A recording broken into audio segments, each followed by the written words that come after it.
seen my daughter, who is here next to me. It was the first time I have seen her a couple of times in the last 10 days, but I've sort of had to relinquish being a mum for these 10 days to put everything into this Olympics.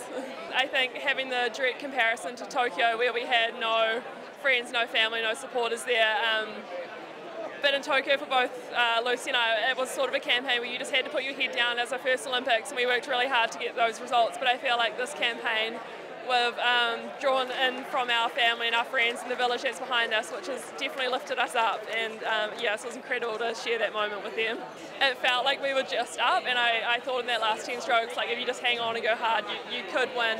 But it wasn't until probably an hour and a half after the race that we looked at the finish time and realised that we were only 0.2 in front, which we definitely came out on the lucky side. To be fair, it hasn't really sunk in.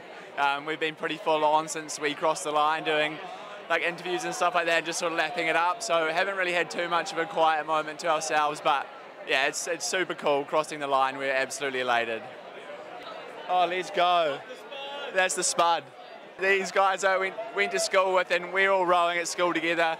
And very luckily, my mum always packed my lunch for school, and she would always save me some roast potatoes from the night before for my lunch. So religiously, I always had cold roast spuds in my lunch, so that's where I earned the name Spud. We saw the stands before we got on the water, and they were roaring, so that was really exciting. And we had the women's double come down and win gold just as we were pushing off our pontoon, and so we kind of had to hold ourselves together and be like, wow, amazing, but we need to go and do our race.